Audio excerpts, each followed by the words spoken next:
Welcome to Homeschool with Station 7. Today's book is Arthur's Fire Drill by Marc Brown.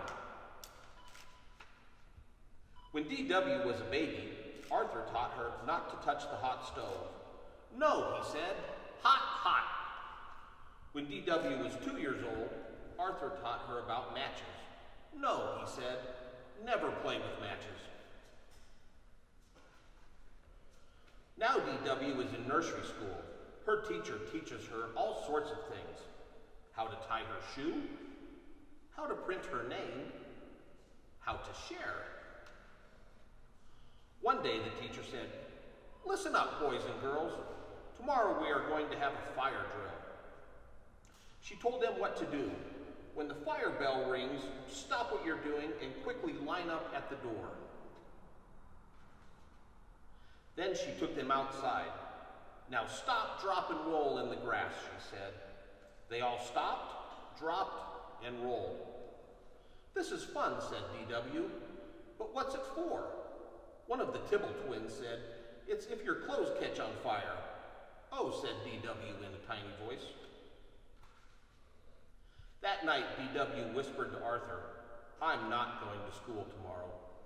"Why not?" said Arthur. "There's going to be a fire," she said.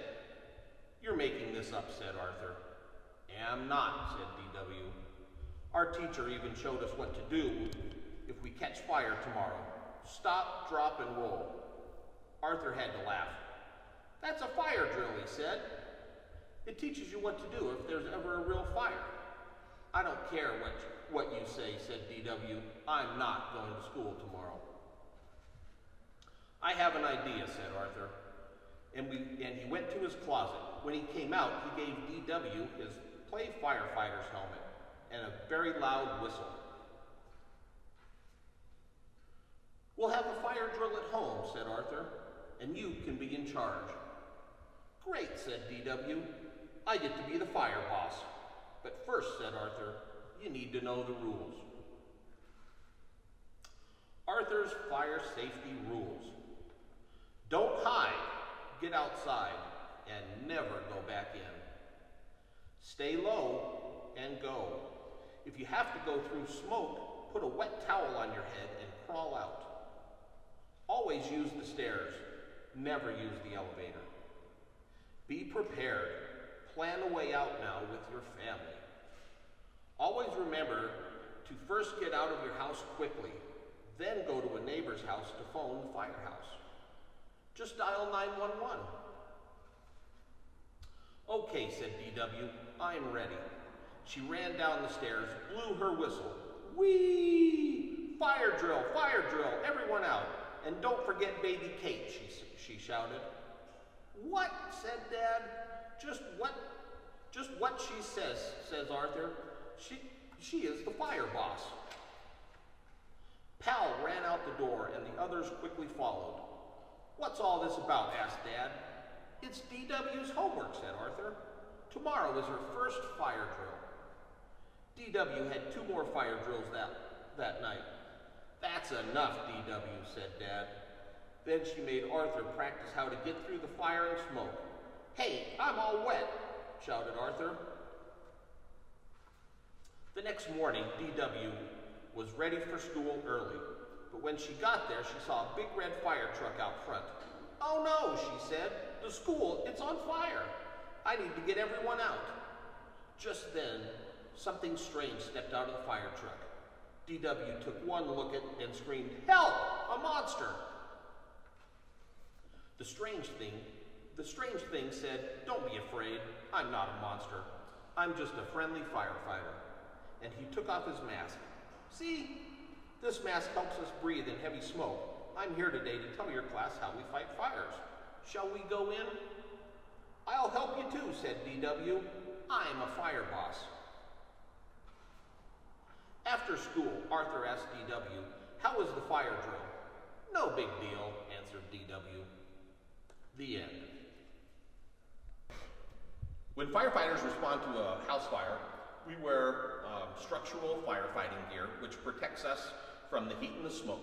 I'm going to go through the equipment. First thing we have is our boots and pants. and they're put together so it makes it very easy and quick for us to get in. We just step into the boots and we're able to pull up our pants and put the suspenders on. We're good to go. Next, we'll have our coat. It's made out of the same material and once again protects us from the heat. On there, we'll have a radio so that we all have communication with each other, and we have a flashlight that will turn on, helps us see through the smoke.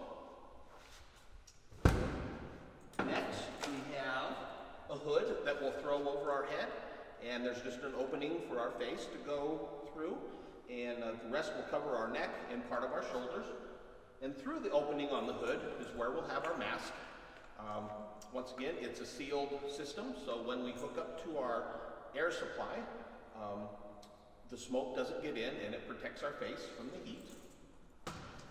Then we have our helmet, and the helmet goes on obviously to protect our head, but we also have a shield or a flap that comes down, protects our neck again and our ears from the heat. And then last, we can't forget the gloves. We always wear gloves to protect our hands from anything sharp or hot. When we're in the house fire, and you're in there maybe, and we're doing a search for you, we'll sound a little bit different. The air pack that we wear makes us kind of sound like an alien. It's kind of a scary noise, but I want you to not be scared. That noise is actually a signal that we're coming to get you. So if you hear the strange noise, just realize that that's us coming, and not to be afraid of us, and we will locate you with our lights, and we have some other equipment that helps us find you, and we'll do our best to get you out of the house.